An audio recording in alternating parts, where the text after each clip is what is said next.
Yo, yo, yo. All right. It has been a minute again since we spoke. Today I want to talk about Revelation. Yep, the book of Revelation. I will try by all means to just summarize, say the key things in less minutes, and bring out what we are all skeptic about, what we are afraid of. There's so much imagery in the book, and beasts, spirits, frogs, so many things that either bring us fear or skepticism or misunderstanding. So I'll just get right into it, with the hope that someone that has read the book before will just catch on. If you haven't, take the time and read, but it would be beneficial to go and read after you've heard the summary or what I have to say. So, first and foremost, this is a revelation from Jesus Christ. It is not a revelation of Jesus Christ. If you like, you can look at it that way, but I would advise that you go at the book with the understanding that this is Jesus revealing to John what must happen from the point where Jesus left to the point where he comes back to collect his church and they go to heaven to live happily ever after. So it's the happily ever after story told by Jesus himself. So he takes John through all their areas and tries to explain a very simple message, actually, a very simple message, but he's explaining it in so many ways and in so many puzzles. Well, some people believe he's doing the puzzles so that they could confuse the enemy, soldiers and people that were at Patmos. We won't get into that. But what the simple message of Revelation is this: Christ is saying, "Hey, look, you Christian. I know it doesn't look that way now, but in the end, we will conquer. So good will triumph evil." That is it. That is essentially what grace is about. Grace is about showing an individual that God can and will do it. So we need to believe in him. So when he comes to explain this to John, he's only trying to say to John, yo, don't be afraid, and tell everybody else not to be afraid, because I got this. So he got this. Jesus got this. So what he then does is that he takes John first through the issue of the churches, and it moves on right up till the end where there's judgment and a new heaven and a new earth. So what he's basically saying from the beginning, this is a message to you church members or to you saints that you should not be weary. I know that it looks like the evil one has gotten over, and it looks like the evil one is the one that is ruling and will triumph good, but he don't understand. He got another thing coming. So what we see here is a pitting of two elements: pitting of light and darkness, pitting of good against evil, pitting of right against wrong, pitting of moral against immoral. So what is termed as a beast coming from the sea, beast coming from the abyss, beast coming from the earth, is one and the same thing. It is just the spirit of immorality or sin that has permeated the world, that the devil stirs. So when it refers to the sea, it speaks to the people. When it refers to the earth, it speaks of organizations made by men. When it speaks of the abyss, it still speaks of the same spirit. So what we need to understand is that, which is a very good point, by the way, is that while Christ is grace, or Christ owns grace, the devil is owned by immorality or sin. Sin is above the devil. So the devil is a servant of sin. So that marks the difference. That's why the devil didn't create sin, but sin created the devil. The devil is a devil because of sin. But Christ created grace, He is grace and he is gracious. Somebody say amen. All right. So here we see the beast being sin. So sin is the beast that actually pushes the devil to do what the devil needs to do. What we have to understand is that the goodness of the Lord, which comes through the grace of Christ in the cross, has to have an opposing force.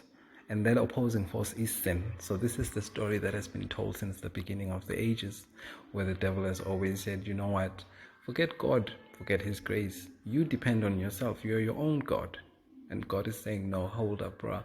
You depend upon me. Look, I'll kill an animal, Adam, and I'll clothe you. I'll give you salvation because I'm the one that you should depend on. So it's an issue of the two wanting, or at least trying to to win the heart of men.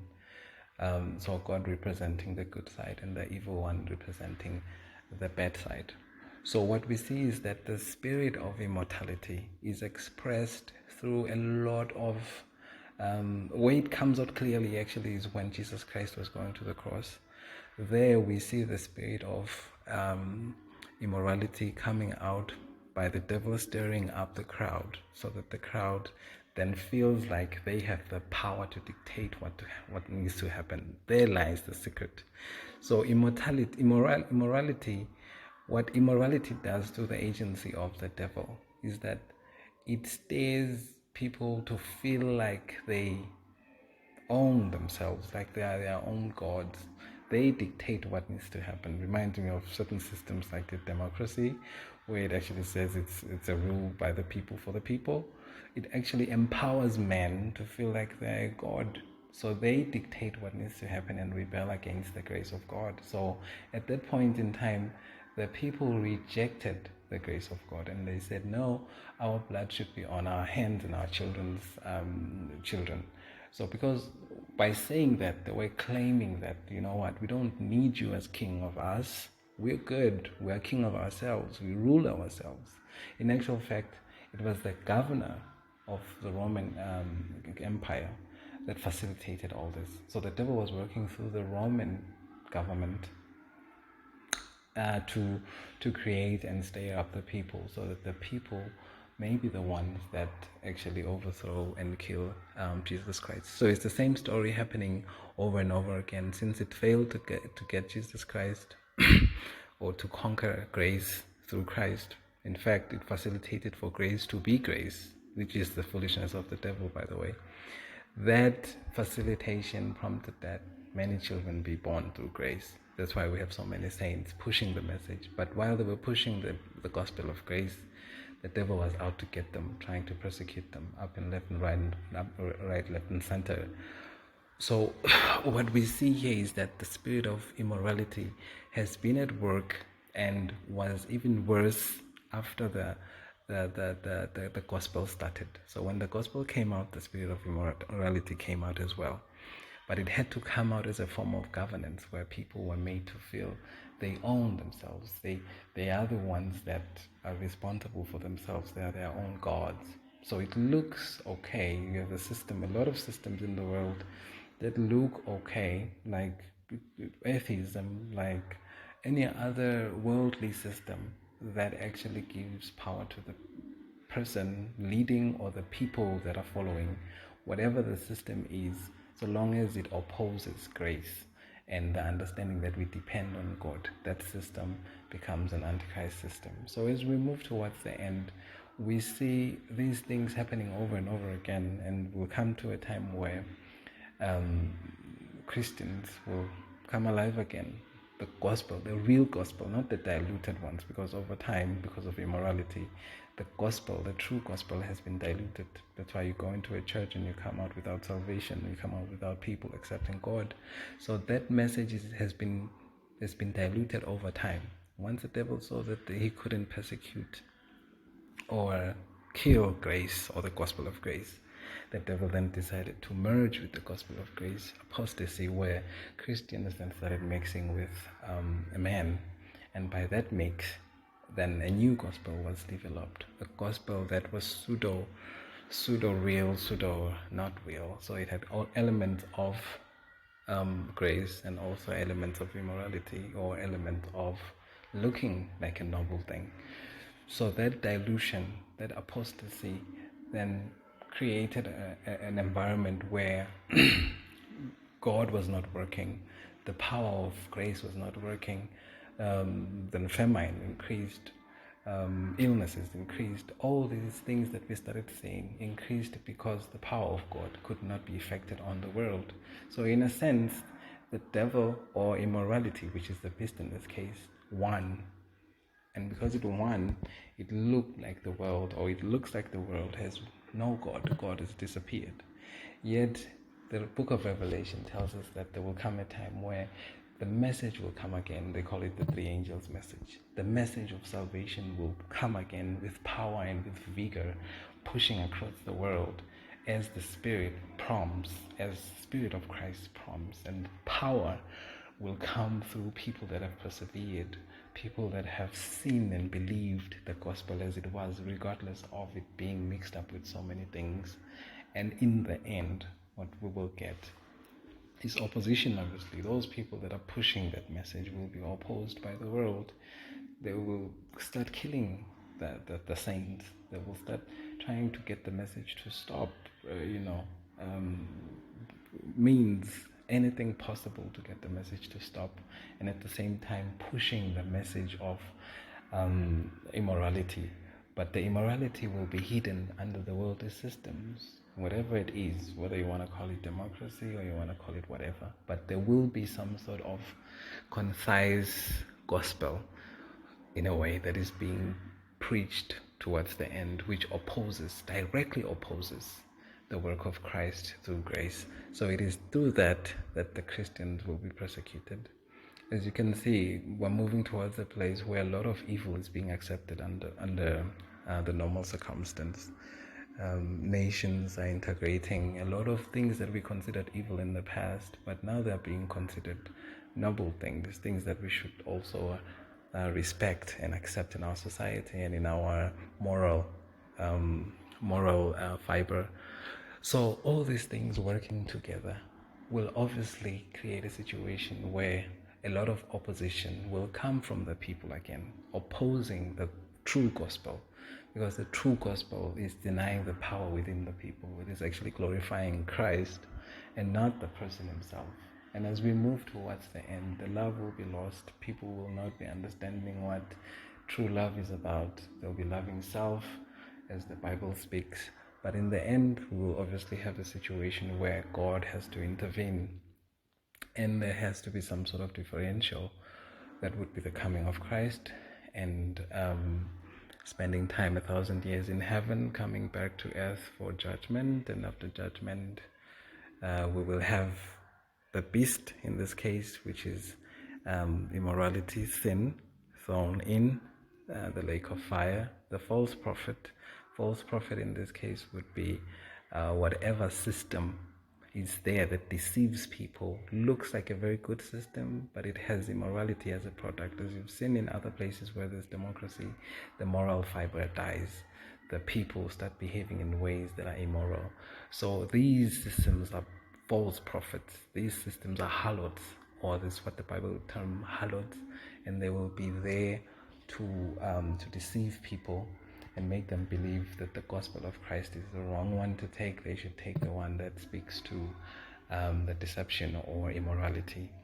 So that is what is going to be happening in the end, and that will be thrown in the lake of fire. And next will be the devil himself will be thrown in the lake of fire, in that order. That order specifies to you who comes first. So the greatest enemy of the saints is not the devil. The greatest enemy of the saints is sin, immorality. Sin is the one that is trying to oppose God. The devil is a servant. The devil and all systems are just servants under immorality. So immorality becomes the beast that comes from the abyss, the beast that comes from the sea, the beast that comes from the earth, and then your systems then become your false prophet, they become your harlots, they become your Babylon, they become all these other aspects that contribute towards the promotion of immorality. So in the end, God will judge, and then we'll have a new heaven and a new earth. And amazingly, what is being said there is that we will have no darkness. Again, it goes back. No evil, no immorality, no death. Death will be the last enemy going into the fire. So because it started that way, let there be light, and then darkness. It ends in the same manner. No more darkness, no more death, no more pain, no more negatives. And that way we get to triumph in the end. So that is basically what God is trying to say there. All these symbols and all these imageries that are being used are put there so that we piece it together through the Spirit and we have full understanding of who is driving what and what is going to happen in the end. So we see these things as you see the world globalizing and becoming one, pushing one agenda of a certain system that needs to be taken and appreciated by all countries. We see the evil one at work and how everyone will move towards that system and oppose the one that promotes God as the ultimate hero. So this is just a short presentation. I hope it was concise enough for you to go into the book and start reading, but keep this summary in mind and then go deeper. Don't get lost in the symbols, don't get lost in the wording and the language. Just maintain that it's about good and evil, and then good triumphs in the end. That is all the message God is trying to tell us today. So this is just my point of view. Signing out. T.